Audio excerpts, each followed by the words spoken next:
하나님 말씀 나홈스 1장입니다. 나홈스 1장 1절에서 끝절까지 말씀 교독합니다. 1절 말씀 제가 먼저 받들어 봉독드립니다. 니느에 대한 중한 경고 곧 엘고스 사람 나홈의 묵시의 글이라.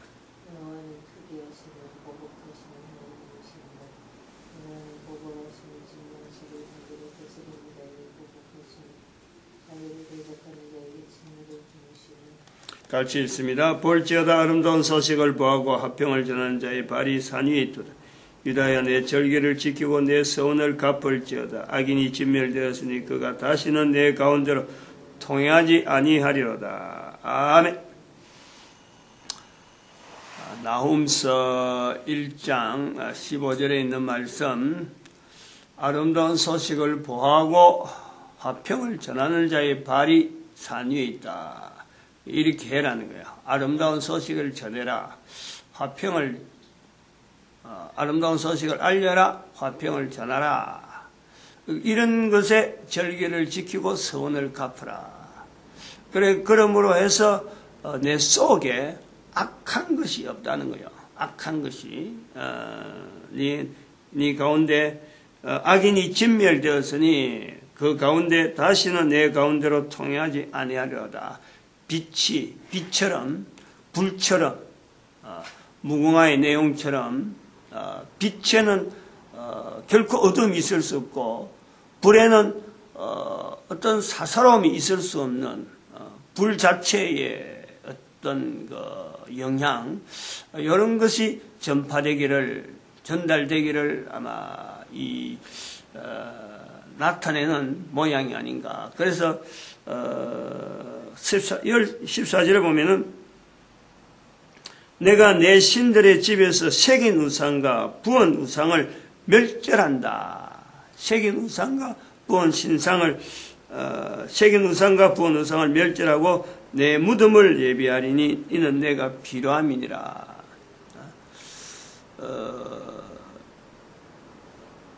하나님에 대해서 우리가 성경의 이 내용을 보면서 하나님에 대한 이스라엘 백성들의 어떤 자세 이런 것을 우리가 보는 거예요. 그럼 하나님에 대한 이스라엘 자세 뭐냐? 하나님하고 늘 부르면서 그 앞에 나아가서 제사 드리고 생활 속에서 하나님을 인정하고 하는 이것을 이스라엘 백성들에게 요구하고 있느냐? 나홈서에서는 그 내용이 절대 아니죠. 아름다운 소식을 보하고 화평을 전하라. 즉 예배 현장에 달려오는 쪽이 아니고 예배 현장을 자꾸 알리라는 거예요. 내 삶에서 내가 하나님을 인정하는 것에서 끝내지 아니하고 이걸 다른 사람들에게 자꾸 알리라. 가만히 있지만 내가 나라에서만 정치하지 말고 내가 누린다 해서 누리는 것에서 끝내지 아니하고 내가 누리는 것을 알려라. 하나님을 믿는다는 것이 어떤 것인가를 자기 혼자서 막 좋아해서 이렇구나 하고 그냥 머물지 아니하고 더욱더 퍼뜨리라. 퍼뜨리는 환경이 자기 삶의 근본이 되어지는 주거, 환경 이거 자체를 떠나서라도 해라는 거예요. 떠나지 않고 가만히 있으면은 강제로도 옮긴다. 그게 바벨론 포로예요. 이스라엘 백성들에게 그것이 이제는 이거 자기들이 받아들이지는 거예요. 바벨론의 포로 가본 적 거기는 더한 우상이 생기고 더 험악한 환경이 주어지는데 왜 자기들로 하여금 그 사람들보다 훨씬 하나님을 잘 섬기는데 왜 자기들이 그게 포로로 가느냐? 라고 자기들이 이제 점검하는 거 아니야. 처음에는 도대체 적응이 안 돼갖고 쩔쩔매고 있다가 하나하나 적응을 해서 어떤 비교를 하고 살아가는 삶이 어차피 왔으니까 살아가야 되니까 다 죽을 수는 없는 거고 살아가야 되는데 살아가는 방편을 하나하나 본저 이런 걸 깨달아가는 거예요. 거기서 서원이 나온단 말이에요. 이스라엘 백성들이 절기를 지켜야 되는데 절기 지킬 수 있는 성전이 없는 거예요. 예배처가 없는 거예요. 제사장이 없는 거예요. 거기서 어떻게 절기를 지키고 어떻게 서원을 갚느냐. 이제 대상 자체가 장소를 옮기는, 장소가 성전이라고 하는 것에서만 찾아갈 것이 아니라 이젠 거기서 어떤 성전이라고 하는 개념 자체를 이젠 자꾸 변형을 하는 거예요. 날짜를 하는 거예요. 날짜를. 정해진 날짜에 일정한 장소를 모인다. 이 해당이 되는 거예요. 해당이라는 것이 만들어지는 거죠. 해당이 만들어지면서 일정한 장소에서 모이는 거기서 성전을 대체하면서 그러면 도대체 아름다운 소식을 보아는 자기들이 가지고 있는 이 신앙을 어떻게 할 거냐? 바벨론에서 지키는 것하고 이스라엘에서 보내는 것하고 도대체 무슨 의미가 있느냐?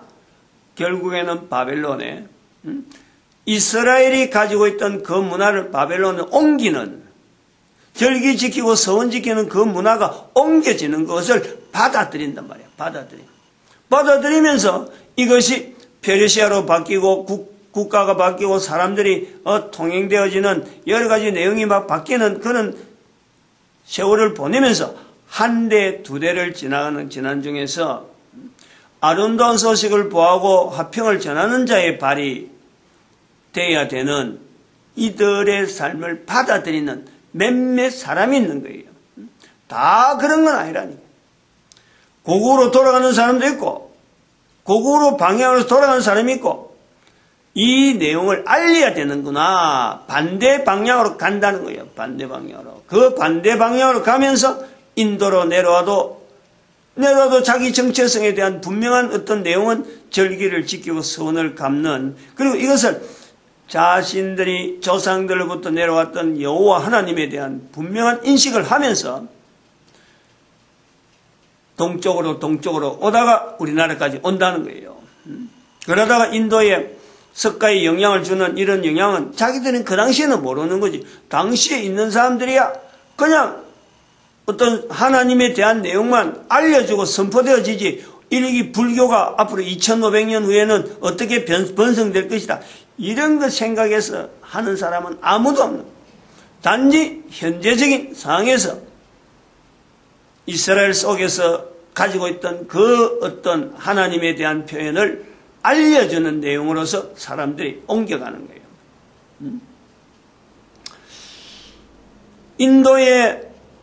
인도를 통해서 유대인들이 남겼던 기원전 한 5세기경에, 기원전 5세기경부터 흘러가는 유대인들이 인도에 남긴 그 흔적이 오늘날 우리가 2500년 후에는 그것이 하나의 불교의 태동으로 분명히 우리가 봐야 되는 그 흔적이 있다면은 중국의 상형문자, 저 넓은 지역에서 이 영향이 어떻게 가느냐.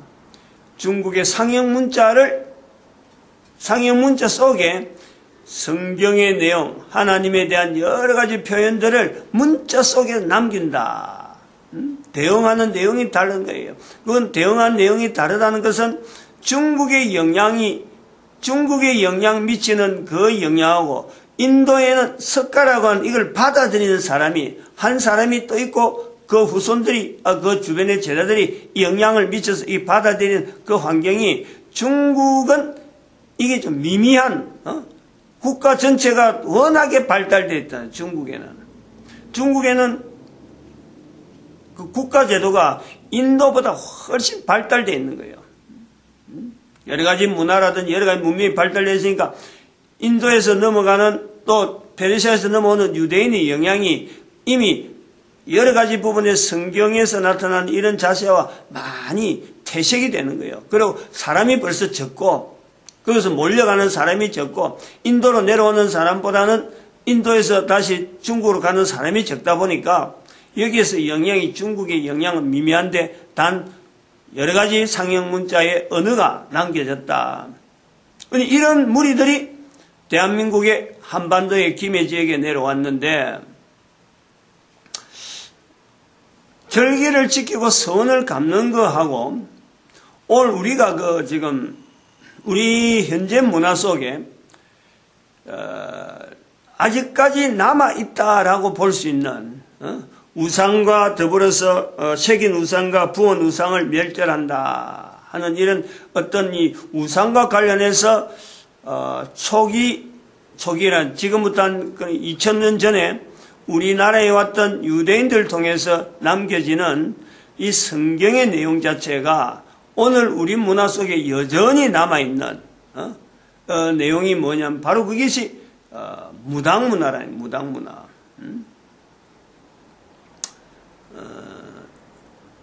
중국, 일본, 한국, 인도까지 더 이을 수가 있어요.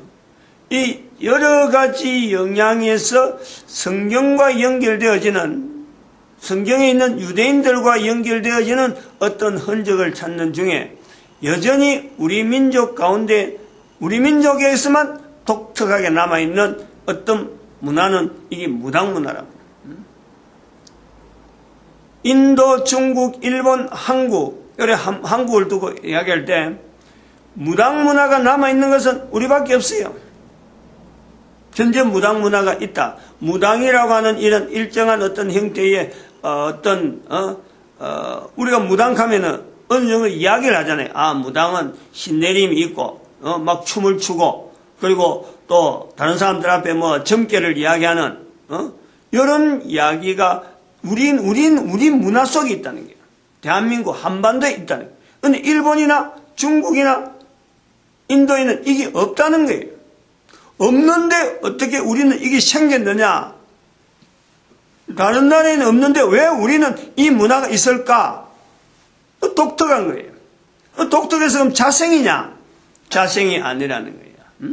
바로 이런 우리 속에서 있는 문화의 어떤 역사적인 흐름을 찾아내는 데는 나움서에 나오는 이 내용에 아름다운 소식을 보하고 화평을 전하는 자의 발, 즉 절기를 지키고 선을 갚는 무리들 속에 그 흐름이 지류 쭉 흘러가는데 이 지류가 바로 무당이라고 하는 이 문화가 무당이라 불려지는 내용은 중국에서 무당이라 부르는 이 개념이 발달하는 거예요.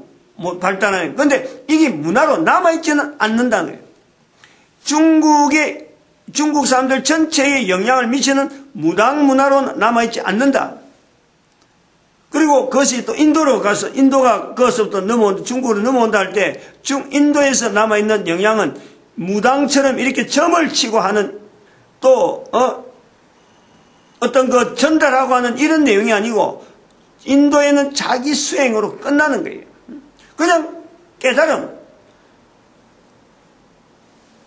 어떻게 보면 브라만 계통에서 어떻게 나타나는 그 사람들의 그 성녀 계급에 있는 그 계급 사이에서 그들이 하는 일은 자기 한 개인의 깨달음으로서 그냥 입을 다물고 그냥 막 다른 사람한테 알리지 안 하고 자기 수행으로만 끝을 내는 거예요. 근데 한국의 무당은 알리는 거예요. 가만히 있지 않는 거예요. 이런 문화가 무당 문화고, 그리고 춤을 추고, 뭐 또 신내림이라 하는 어떤 분명한 또 어떤 절차를 통하고, 이런 것이 몇 가지 분명한 요소가 있어야 무당이라 그런단 말이에요. 그래서 이 무당 문화가 우리 한반도에 있게 되어지는 근거를 이제는 유대인에 통해서 형성되어졌다라고 볼 때에 우리가 지금 현재는 그 무당이 교회를 통해서 개신교가 들어오면서부터 시작해서 무당이라고 하는 이 자체를 국민들로 하여금 하나의 경계를 하게 만드는 거예요. 무당이 개신교가 들어오기 전에는 떳떳하고 당당하게 모든 사람들 앞에서 바르다. 그 사람들이 참 거부할 수 없는 하나의 자리를 잡고 있었는데, 개신교가 지금부터 2200년 정도 200년도 안 되는 이런 개신교가 들어오면서부터 무당에 대한 개념이 한국 사회에서 이게 거부되는 거예요.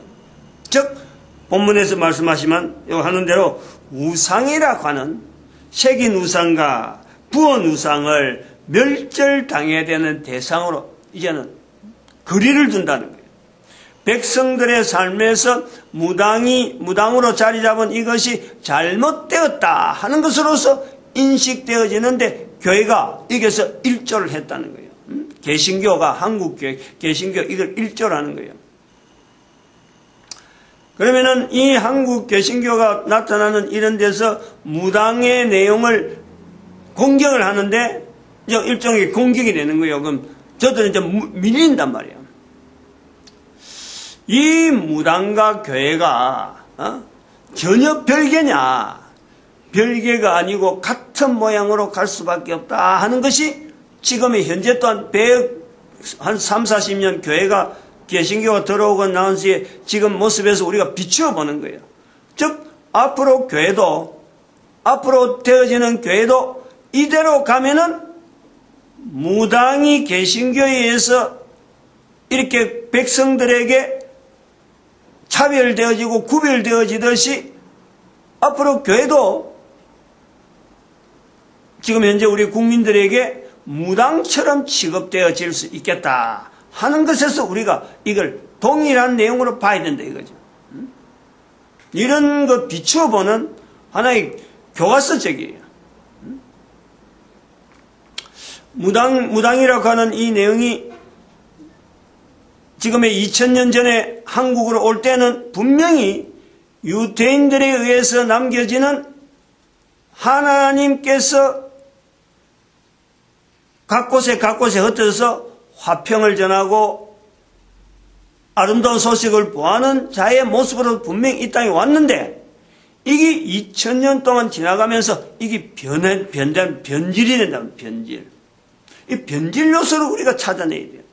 교회도 지금 현재 참 교회라고 하는 일 있지만은 변질될 요소가 얼마든지 있어요. 얼마든지 내 개인을 봐도 분명히 변질될 요소를 분명히 보니까 늘 긴장되지 않으면은 우리가 이렇게 습관화되어지고 간섭화되어지는 이런 자체가요 어마어마하게 위험한 거예요. 그러면 간섭화되어지고 또 이 습관화되어지는 것이 절기고 서원인데 절기화되고 서원되는 자체가요 위험하다는 거예요. 이것을 우리가 성경에서 하나의 객관적인 하나의 자료를 가지고 내 자신을 계속해서 비추지 않으면은 대한민국에 남아있는 무당 문화가 보여주듯이 지금부터 2000년 전에 분명히 이 민족에는 복음으로 왔는데 2000년 지나고 난 뒤는 무당 문화로 홀대받는 그런 하나의 잔존, 우상의 형태로 남아지는 그 모습을 보듯이 오늘날 교회의 모습에서 오늘날 우리 목사들이 성경을 갖고 설교를 한다고 하지만은 바르지 않는 성경 해석과 바르지 않는 성경에 나타나는 이 절기와 서원에 대한 인용, 자기들이 받아들이는 이 모습, 아무리 성경 갖고 한다 하더라도 성경 해석을 못해서 그런 게 엉뚱한 해석을 한다는 거예요. 바른 해석을 하지 아니하고 돌아올 예수 그리스도께서 분명히 오신다 그랬는데 오신다는 것에 대한 준비, 분명히 거기는 슬기로운 5 처녀가 있고 미련한 5 처녀가 있는 거예요. 예수님이 말씀하신 거예요. 마지막 때 말세에 마태복음 25장에 나오잖아. 5 처녀. 이게 교회에 대한 내용이지 이게 딴 데 이야기하는 게 아니란 말이에요. 성경을 갖고 설교를 하고 있는, 성경을 해석을 하고 있는, 그리고 이렇게 하는 것이 바른 거다 하고 우상철폐하고 막 외치고 있지만은 바로 그 교회가 우상화되기도 할 수 있다. 긴장하지 아니하고 정말 그 참 나홈스에 나오는 이런 어떤 그 유다야 절기를 지키고 서원을 갚으라는 이런 부분에 대한요 이런 고민, 바벨론의 포로로 가면서도 이걸 지켜야 되는 것으로서 자기들이 깨달아가는 사람들의 움직임을 가지고 인도로 내려오고 아픔이 있단 말이에요. 아픔. 이스라엘 땅을 떠나서 바벨론에 왔어야 비로소 이런 내용을 깨닫는 그들의 아픔이 인도를 변화시키는 석가를 어쩌면 영향을 주는, 근데 그 영향이 쇠퇴하니까 중국에 가가지고는 문자 정도만 남기는 정도 되지 않고 대한민국 와서까지 어떻게 여기서 뭐 더 이상 갈 데 없으니까 하나의 나라를 형성되어지는, 만약에 우리나라 말고 또 다른 나라 하나 더 거쳐갔더라면요, 이렇게 참 무당문화라든지 이런 문화가 남을 정도로 영향을 받지는 않아요. 이걸 좀 현대적으로 우리가 해석한다면, 제 개인적으로는 그래요, 개인적으로. 어릴 때에 동지 팥죽을 먹는데, 동지 팥죽을 먹으면서 교회, 이제 고등학교 때 교회 가니까 그런 이야기가 나오잖아요. 동지 팥죽이 분명히 성경적인데, 교회 안에서만 해석을 그래 하려는, 해석을 해 보려고 애를 쓰는 거죠. 12월 달에 성탄절도 있고 동지 팥죽도 있고 하니까, 이 동지 팥죽이 도대체 내가 경남 지역이 되니까 어떻게 생겼을까 하고 하는 거예요. 근데 개념은 출애굽을 하고 너무 비슷한데 이걸 어떤 내용이 됐다고 일반 사회에서는 이걸 통용이 안 되는 거예요. 그러니까 그걸 지금 내가 현재 지금 나옴선을 하면서 무당문화가 잔존되어지고 하는 이런 어떤 잘못된 어떤 방향으로 남아있는 이 내용을 이야기를 할 때, 제 개인적으로는 이 무당문화가 앞으로 교회에서 나오는 목사 제도를 하는 이런 제도하고 이게 별반 다를 바가 아닙니다. 출애굽에 대한 내용이 이스라엘 백성들이 얼마나 알리려고 그러겠어요. 그런데 그것이 문화로 남아지는 동지 팥죽으로 남아있는데 그 의미는 아무도 모르고 있고 전해오는 거예요. 그냥 형태만 절기와 선의 형태만 남아있단 말이에요. 이것 갖고 도대체 어떤 내용을 갖고 동지 팥죽을 통해서 우리가 어떻게 저 출애굽이라 하는 내용을 어떻게 들어갈 수 있어요? 안 들어가는 거예요. 그리고 이것이 앞으로 교회 속에서 이 목사 제도가 현재 교회 형태가 우리가 바라보는 무당마습으로 가는 것하고 똑같이 될 수가 있다.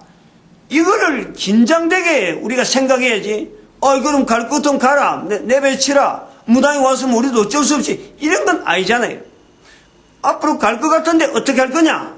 여기에 대한 내용이 우리가 준비를 해야지. 어떤 자세로 해야 될 거냐? 가서는 안 되잖아요. 시간 돼서 끝내겠습니다. 기도드립니다. 할렐루야. 함께 하십니까?